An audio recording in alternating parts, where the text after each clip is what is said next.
पहली बात तो ये है कि के इलेक्ट्रिक की जो रीसेंट मैनेजमेंट आई है 2009 में, अबराज जो एक प्राइवेट इक्विटी ग्रुप है, उसने एक्विजिशन की मेजॉरिटी इंटरेस्ट की के इलेक्ट्रिक के अंदर। इस एंटिटी के बहुत सारे मसले थे। कुछ ऐसे मसले थे जो मैनेजमेंट टेक ओवर के बाद रिजॉल्व हो गए थे। उसमें से नंबर वन ये था कि प्रोफेशनल मैनेजमेंट इंस्टॉल हुई थी।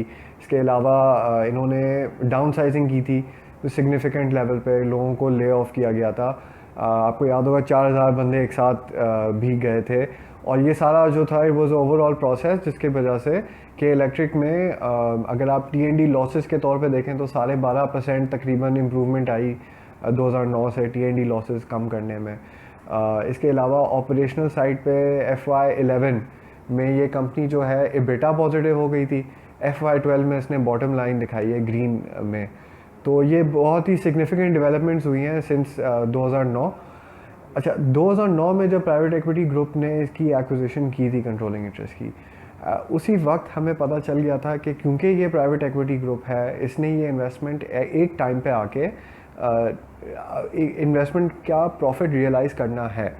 ये इनकी इन्वेस्टमेंट पॉलिसी होती है कि ये 7 से 10 साल के ड्यूरेशन के अंदर किसी भी इन्वेस्टमेंट में अपना प्रॉफिट रियलाइज़ करते हैं और वो प्रॉफिट वापस दे देते हैं अपने लिमिटेड पार्टनर्स को, जिन्होंने ओरिजिनल इक्विटी इनको दी होती है इन्वेस्टमेंट करने के लिए।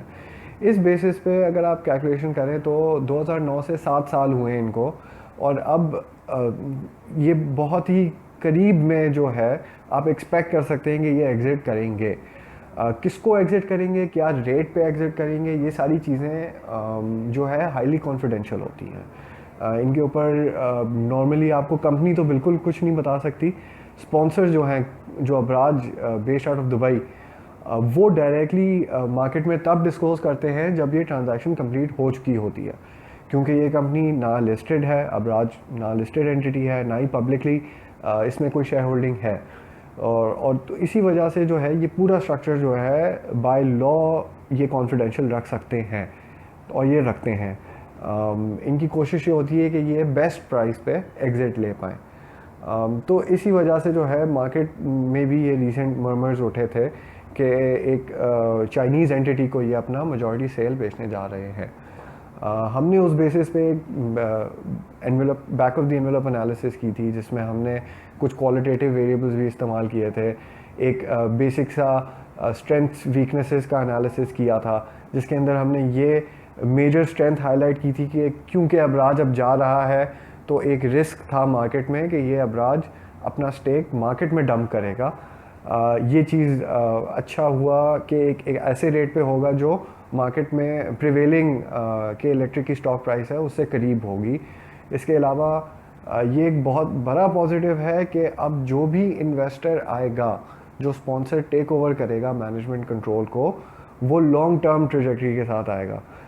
वो कोई रिस्ट्रिक्टेड 10 या 12 साल की प्लानिंग के साथ नहीं आएगा, वो और लॉन्ग टर्म प्लानिंग के साथ आएगा, जिस वजह से वो इन्वेस्टमेंट्स या लॉन्ग टर्म कैपिटल एक्सपेंडिचर में शायद एक और फर्म फुटिंग पे ये सारे प्लान सेटअप करें। इसके अलावा एक और स्ट्रेंथ ये भी हो सकती है कि ये अगर जो हमें लगता है हाईली लाइकली है कि कोई चाइनीज़ एंटिटी होगी।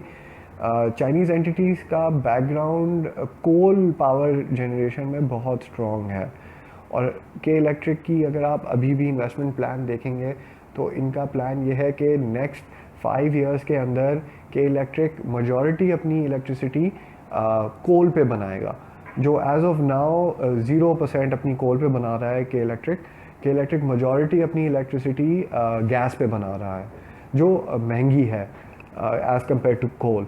तो ये सारी चीज़ों की वजह से हमें लगता है कि Chinese entity would be the prospective buyer. अब कौन सी चाइनीज़ एंटिटी होगी, that is very hard to speculate on. इसके ऊपर एक चीज़ थोड़ी सी क्लियर ये है कि अगर आप पास में देखें कि चाइनीज़ एंटिटीज़ जो है वो कभी भी अपने अगेंस्ट बिड नहीं करती। तो स्टेट ओन एंटिटीज़ जो हैं वो क्योंकि सारी बीजिंग से कंट्रोल होती हैं, और इनकी मैनेजमेंट एक लेवल पे बैठ के डिसाइड करती है कि कौन सी इन्वेस्टमेंट में पार्टिसिपेट किया जाए, इसलिए ये क्रॉस बिड्स या कोई कंपीटिंग बिड्स का हमें सिनेरियो लग नहीं रहा प्ले आउट होते हुए। अच्छा, अब्राज क्योंकि इट्स अ फॉरेन एंटिटी जिसने इन्वेस्टमेंट के इलेक्ट्रिक में एक स्पेशल पर्पस व्हीकल के थ्रू की है जिसका नाम है कैस पावर। अब इस स्पेशल पर्पस व्हीकल की रजिस्ट्रेशन जो है वो केमन आइलैंड्स में है, तो हमारी लीगल रिक्वायरमेंट जो है उनके ऊपर एप्लीकेबल नहीं होती। इसके अलावा अगर हिस्ट्री में भी देखा जाए तो के electric has been very upfront with disclaimers regarding and disclosures regarding material changes.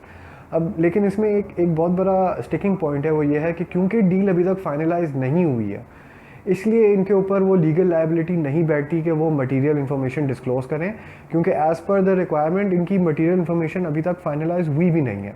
अभी ये प्रीलिमिनरी स्टेजेस या निगोशिएशन के स्टेजेस पे है।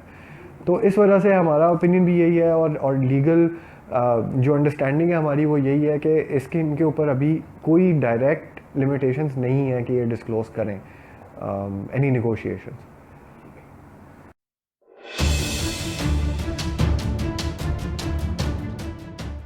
हमने कुछ पिटफॉल्स या प्रॉब्लम्स, पोटेंशियल प्रॉब्लम्स हाईलाइट किए हैं, जिसमें से सबसे बड़ा प्रॉब्लम ये है कि इस डील को होने के लिए इनकी बुक्स पे, के इलेक्ट्रिक की बुक्स पे 88.3 बिलियन के रिसीवेबल्स खड़े हुए हैं, जिसमें से तकरीबन 50 बिलियन के करीब रिसीवेबल जो हैं वो गवर्नमेंट एंटिटीज़ से हैं, जिसमें KWSB कराची वाटर सूरेज बोर्ड और सिटी डिस्ट्रिक्ट गवर्नमेंट कराची काफ़ी टॉप पे हैं इन टर्म्स ऑफ अनपेड ड्यूज़। और ये अमाउंट जो है सुप्रीम कोर्ट के अंदर भी के इलेक्ट्रिक आर्ग्यू कर चुकी है, जिसमें एक डिसीजन इनके फेवर में आ चुका है रिसेंटली। ये सारी चीज़ों पे अभी मूवमेंट नहीं हुई है, ना ही ये पेमेंट्स रिसीव हुई हैं। तो ये जो है ये कुछ काफ़ी बड़े मसाइल हैं इस कंपनी की, जो लिक्विडिटी पे इम्पैक्ट कर रही हैं, और ये अगर लॉन्ग टर्म में परसिस्ट किए रेगुलेटरी इन्वायरमेंट या नेपरा के साथ निगोशिएशन या गवर्नमेंट ऑफ सिंध के साथ, या इवन जो 660 मेगावाट की पावर परचेज एग्रीमेंट है जो पिछले साल से वॉइड है, ख़त्म हो गई थी, जिसकी ड्यूरेशन जो अभी रीनिगोशिएट नहीं हुई है, ये सारे मसाइल जो हैं ये हमें लगता है बहुत प्रॉब्लमेटिक हो सकते हैं किसी डील के लिए। अब्राज के लिए ये एंटिटी को प्रॉफिट रिकग्नाइज करना इस इन्वेस्टमेंट के ऊपर जो मसाइल है, लीगल मसाइल है, रेगुलेटरी मसाइल है, ये सब एक बहुत बड़े जो है प्रॉब्लमेटिक हैं और हिंड्रेंस प्रेजेंट करेंगे इस डील को फाइनलाइज होने में। इसके अलावा जो प्लान्ड इनका कैपिटल एक्सपेंडिचर है, जो डेट इन्होंने लिया हुआ है, ऑल्दो काफ़ी अच्छे रेट्स पे इनको काइबोर +1 पे 22 बिलियन का सकूक इन्होंने रिसेंटली इशू किया था, ये सारी चीज़ें जो हैं from a financial standpoint finalise होंगी। इसके अलावा टेक्निकल स्टैंड पॉइंट पे क्योंकि इतनी वास्ट नेटवर्क है इनका, और हर जगह जो है इन्होंने एरियल बंडल केबल नहीं लगा पाए हैं। स्मार्ट ग्रिड का जो प्रोजेक्ट है वो अभी भी हमारी अंडरस्टैंडिंग के मुताबिक पायलट फेज़ में ही है। तो कुछ चीज़ें थी जो अब्राज ने कहा था कि हम इम्प्लीमेंट करेंगे बिफोर हैंडिंग ओवर मैनेजमेंट, जो नहीं हुई हैं इम्प्लीमेंट। ये सारी एक मेजर स्टिकिंग पॉइंट होंगी, इनके ऊपर प्रोग्रेस रिपोर्ट्स और technical due diligence definitely completion होगी, तब ही जाके हमें पता चलेगा कि एक फ़ेयर प्राइस क्या है एक्विजिशन की। अगर आप एसेट्स के हिसाब से देखें तो इन्होंने जो नया जनरेशन एसेट्स सेटअप किए हैं, जो तकरीबन 1300 मेगावाट बिजली इन्होंने ऐड की है, वो is definitely it's a positive for anyone acquiring this asset.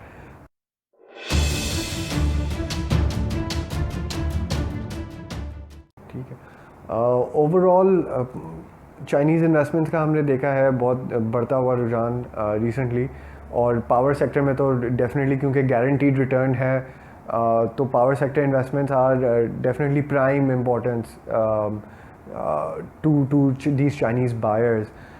इसके अलावा हमारा ओपिनियन ये है कि के इलेक्ट्रिक क्योंकि कराची से लिंक्ड है डायरेक्टली, उसकी अर्निंग्स प्रोफाइल, इसकी long term multi year tariffs जो हैं वो ऑलरेडी ये लोग ऑपरेट कर रहे हैं मल्टी ईयर टैरिफ्स के ऊपर, और अगर ओवरऑल ग्रोथ स्टोरी देखें तो ये टर्न अराउंड काफ़ी अच्छी जगह पे आके अभी लैंड हुआ है अब्राज का टर्न अराउंड।